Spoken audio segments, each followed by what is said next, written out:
Breaking news iBomma నిర్వాహకుడు ఇమ్మంతి Ravi remand రిపోర్ట్లో సంచలన విషయాలు వెలుగు చూశాయి. ఐబొమ్మతో పాటు ఇతర పైరసీ డొమైన్లను రవి నిర్వహిస్తున్నట్లు పోలీసులు పేర్కొన్నారు.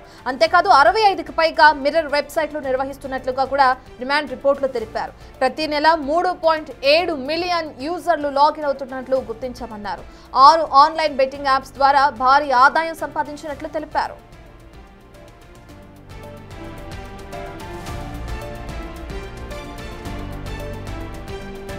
ప్రధానంగా క్రిప్టో మార్పిడికి అటు బినామీ ఖాతాల నుంచి నగదు బదిలీ చేశాడని విచారణలో వెల్లడైందని చెప్తున్నారు పోలీసులు. సెయింట్ కిట్స్ నేవీస్ పాస్పోర్ట్స్ తో విదేశాలకు పారిపోయే యత్నం చేశాడని, అంతేకాదు సాక్ష్యాలను సైతం నాశనం చేసే ప్రయత్నం చేశాడని రిమాండ్ రిపోర్టులో పేర్కొన్నారు పోలీసులు. ఇమ్మంతి రవి విచారణకు సహకరించడం లేదని, ముఖ్యమైన డేటా రికవరీ చేసేందుకు కస్టడీకి ఇవ్వాలంటున్నారు పోలీసులు.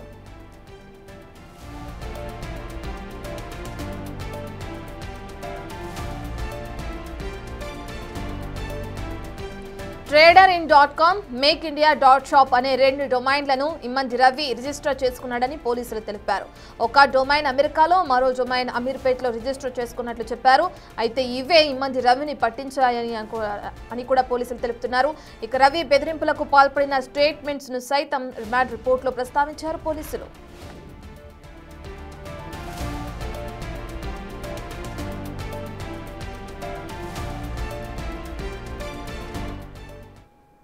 ఇమ్మంతి రవి విచారణ కొనసాగుతుంది, మనం చూస్తూనే ఉన్నాం. దానికి సంబంధించిన పూర్తి డీటెయిల్స్ అందించడానికి మా ప్రతినిధి సాగర్ అందుబాటులో ఉన్నారు. రైట్ సాగర్, ఇప్పటికే మనం చూస్తున్నాం రవి రిమాండ్ రిపోర్ట్లో సంచలన విషయాలు పోలీసులు రికార్డ్ చేసినట్లుగా కూడా తెలుస్తుంది. రిమాండ్లో భాగంగా రవి ఎటువంటి విషయాలను పోలీసులకు తెలియజేయడం జరిగింది? రవి కాకుండా ఇతరత్ర వ్యక్తుల్ని కూడా విచారించే అవకాశం కనిపిస్తుందా? సంబంధించిన డీటెయిల్స్ ఏ విధంగా ఉన్నాయి?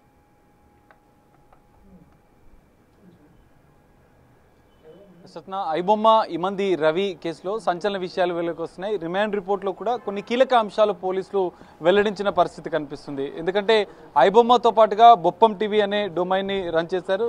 దాంతో సహా 65 మిర్రర్ వెబ్సైట్లను కూడా నిర్వహిస్తూ ఈ పైరసీకి సంబంధించినటువంటి మూవీలను అప్లోడ్ చేసినట్లు కూడా పోలీసులు గుర్తించారు. ప్రతి నెల 3.7 మిలియన్ అంటే దాదాపు 37 లక్షల యూజర్లు ప్రతి నెల ఐబొమ్మకి వస్తున్నట్లుగా కూడా, వ్యూవర్స్గా వస్తున్నట్లుగా కూడా పోలీసులు అందులో మెన్షన్ చేసిన పరిస్థితి. ఈ 37 మిలియన్లకు సంబంధించినటువంటి డేటాను, ఎందుకంటే ఐబొమ్మ ఓపెన్ చేయగానే వాళ్ళ మొబైల్ నెంబర్తో లాగిన్ అవ్వడం ఉంటుంది. ఆ మొబైల్ నెంబర్తో పాటుగా వాళ్ళ పేరు అనేది కూడా వాళ్ళకు వస్తుంటుంది. ఈ మొత్తం డేటా కూడా, ఎందుకంటే గతంలో కూడా పోలీసులు హెచ్చరించారు, మీ డేటా అనేది సైబర్ నేరస్తులకు వెళ్ళిపోతుంది, బెట్టింగ్ యాప్స్కు వెళ్ళిపోతుందని హెచ్చరించారు. ఈ రిమాండ్ రిపోర్ట్లు కూడా ఈ కీలక అంశాన్ని కూడా పోలీసులు వెల్లడించారు.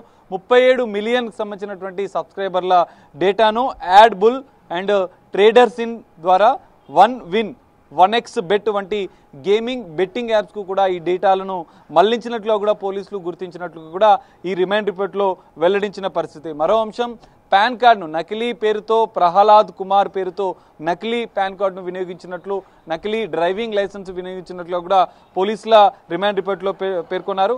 ఈ బెట్టింగ్ యాప్ ద్వారా పెద్ద ఎత్తున నిధులు సమకూర్చుతూ పెద్ద ఎత్తున నిధులు కాజేసినటువంటి ఈ ఇమ్మంతి రవి క్రిప్టో ద్వారా వివిధ అకౌంట్లకు మార్పిడి చేసినట్లు కూడా రిమాండ్ రిపోర్ట్లో పేర్కొన్నారు.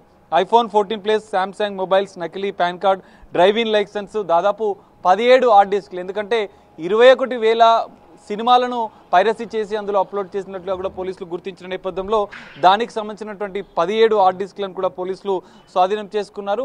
అయితే ఇక్కడ స్థానికుడు కాదని చెప్పి నకిలీ పాన్ కార్డులను సృష్టించిన ఇదే తరహాలో కరేబియన్ దేశానికి సంబంధించినటువంటి సెయింట్ కిట్స్ నేవీస్ అనే పాస్పోర్ట్ని తీసుకొని విదేశాలకు పూర్తిగా వెళ్లేందుకు కూడా ఏర్పాట్లు చేసుకున్నట్లుగా కూడా వాళ్ళు చెప్పారు. ఇక్కడ ప్రధానంగా సాక్ష్యాలను నాశనం చేసేందుకు కూడా ప్రయత్నం చేశాడు ఇమ్మంతి రవి అన్న అంశాన్ని కూడా పోలీసులు రిమాండ్ రిపోర్ట్లో వెల్లడించారు. ఎందుకంటే అరెస్టు చేసే సందర్భంలో తన ఇంటికి పోలీసులు, హైదరాబాద్ సైబర్ క్రైమ్ పోలీసులు వెళ్ళిన సందర్భంగా దాదాపు గంట నుంచి గంటన్నర పాటు ఆయన డోర్ తీయకుండా సాక్ష్యాలను పూర్తిగా నాశనం చేసే ప్రయత్నం చేసినట్లుగా కూడా పోలీసులు గుర్తించారు. మొత్తం 3 యాక్ట్ల ప్రకారం ఇక్కడ కేసు ఉదయింది. మనం ఒకసారి రిమాండ్ రిపోర్ట్ని పరిశీలించినా కూడా ఐటీ యాక్ట్, సైబర్ క్రైమ్లోని ఐటీ యాక్ట్తో పాటుగా copyright act, cinematography amendment act, ఈ 3 యాక్ట్లను ఇప్పుడు మెన్షన్ చేశారు. ఇక ఎందుకంటే ఈయన పౌరసత్వం అనేది కరేబియన్ దేశానికి ఉంది. ఎన్ఆర్ఐ యాక్ట్ ప్రకారం కూడా పలు కేసులు నమోదు చేసి ఇప్పటికే కస్టడీకి తీసుకొని విచారిస్తున్న నేపథ్యంలో ఇంకా విదేశాల్లో ఉన్నటువంటి పైరసీ ముఠాతో ఏ సంబంధాలు ఉన్నాయన్న అంశాలు వెల్లోకి వస్తే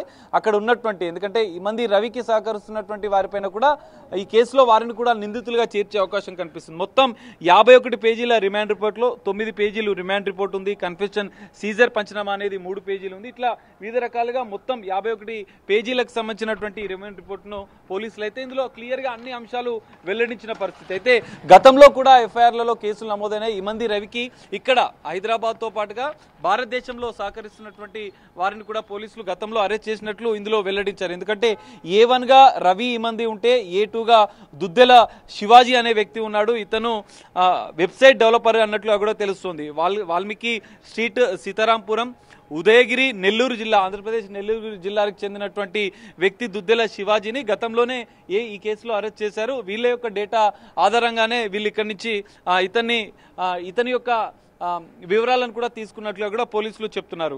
సుసర్ల ప్రశాంత్ అనే మరో వ్యక్తిని ప్రైవేట్ జాబ్ చేస్తున్నాడు. Sewing apartments industrial area, Pune, మహారాష్ట్రకు సంబంధించిన వ్యక్తి. ఎందుకంటే ఇక్కడ మహారాష్ట్రలో కూడా ఇతనికి సహకరించారు. ఎందుకంటే మహారాష్ట్ర నుంచి నకిలీ పాన్ కార్డుని తీసుకున్నాడు, నకిలీ డ్రైవింగ్ లైసెన్స్ని కూడా తీసుకున్నాడు. దాని ద్వారా పేపాల్ అకౌంట్ని, అమెజాన్కి సంబంధించినటువంటి పేపాల్ అకౌంట్ని ఆయనే మెయింటైన్ చేశాడు. ఈ పాన్ కార్డ్, నకిలీ పాన్ కార్డుని ఉపయోగించే ప్రహ్లాద్ అనే పేరుతో ఈ పాన్ కార్డు ద్వారానే తను బ్యాంక్ అకౌంట్స్ని కూడా, ఎందుకంటే మొత్తం దాదాపు 35 బ్యాంక్ అకౌంట్లు ఉంటే అందులో 35 బ్యాంక్ అకౌంట్లు, 21 బ్యాంకుల్లో 35 బ్యాంక్ అకౌంట్లను నిర్వహించాడు. అందులో దాదాపు 35 బ్యాంక్ కార్డులను కూడా ఆయనే చేసుకున్నట్లుగా కూడా తెలుస్తుంది, తీసుకున్నట్లుగా కూడా తెలుస్తుంది. సో ఇక్కడ ఇంకా మరో అంశం, అంటే అనేక కీలక అంశాలు ఇందులో వెల్లడించారు. ఎందుకంటే ఈ డబ్బులను ibomma.com పాటుగా బొప్పం టీవీ 65 మిర్రర్ డొమైన్స్ల నుంచి పెద్ద ఎత్తున ఈయన పైరసీ మూవీలను అప్లోడ్ చేశాడు. ఎందుకంటే ఒక వెబ్సైట్ అనేది బ్లాక్ చేస్తే ఇంకో వెబ్సైట్ ద్వారా కూడా ఈ పైరసీ మూవీలను అప్లోడ్ చేసినట్లుగా కూడా గుర్తించారు. తెలంగాణ ఫిలిం ఛాంబర్ వాళ్ళు గతంలో ఫిర్యాదు చేశారు. ఐబొమ్మతో పాటుగా పైరసీకి సంబంధించినటువంటి అనేక వెబ్సైట్ల పైన కూడా ఫిర్యాదు చేశారు. అందులో భాగంగానే సైబర్ క్రైమ్ పోలీసులు ఇన్వెస్టిగేట్ చేశారు. ఇందులో ఇంకో కీలక అంశాన్ని రిమాండ్ రిపోర్ట్లో వెల్లడించిన పరిస్థితి. పబ్లిక్ డొమైన్ రిజిస్ట్రీకి ఒక లేఖ రాశారు. అందులో మేక్ ఇండియా షాప్ అనే .com ద్వారా కూడా వీళ్ళు కొన్ని ఇక్కడ ఏదైతే ఇమంది రవి మెయింటైన్ చేసినటువంటి వెబ్సైట్లలో కూడా ఈ డొమైన్ల నుంచి వీళ్ళు తీసుకున్నట్లుగా కూడా, పర్చేజ్ చేసినట్లుగా కూడా గుర్తించారు. ఆ డొమైన్లకు సంబంధించినటువంటి అడ్రస్లు కూడా గెట్టింగ్ అప్ అనే పేరుతో ER ఇన్ఫోటెక్ అనే కంపెనీతో, ఎందుకంటే అనేక ఫేక్ కంపెనీల ద్వారా నిధుల మళ్లింపు చేసినట్లుగా కూడా ఇక్కడ హైదరాబాద్ సైబర్ క్రైమ్ పోలీసులు గుర్తించారు. US, అమెరికా, అరిజోనా అనే అమెరికాకు సంబంధించినటువంటి అడ్రస్తో ER ఇన్ఫోటెక్ అనే సంస్థను కూడా ఇమంది రవి మెయింటైన్ చేసినట్లుగా కూడా రిమాండ్ రిపోర్ట్లో పోలీసులు మెన్షన్ చేశారు. ఇదే సంస్థకు సంబంధించినటువంటి, ఎందుకంటే tradersin.com అనే దానికి కూడా నోటీసులు ఇచ్చారు. పబ్లిక్ డొమైన్ రిజిస్ట్రీ నుంచి కూడా ఈ అంశాలు కూడా బయట పెట్టారు. ఇమంది రవి ER ఇన్ఫోటెక్ అనే US లో ఒక సంస్థ అడ్రస్ పేరుతో ఉంటే మరో అడ్రస్ హైదరాబాద్లోని SR నగర్, అమీర్పేటలో కూడా మరో అడ్రస్ ER ఇన్ఫోటెక్ అనే సంస్థను కూడా మెయింటైన్ చేసినట్లుగా కూడా ఇటు పోలీసుల దర్యాప్తులో ఈ అంశాలు వెల్లడయ్యాయి. ఇందులో మొత్తం ఎన్ని డొమైన్లను మెయింటైన్ చేశాడు, ఆయా డొమైన్ల వద్ద ఉన్నటువంటి సమాచారాన్ని మొత్తం సేకరించారు. దాదాపు బ్యాంక్ అకౌంట్లు కూడా మనం చూడొచ్చు. 35 బ్యాంక్ అకౌంట్లలో కోట్లాది రూపాయలు మళ్లించినట్లు కూడా గుర్తించారు.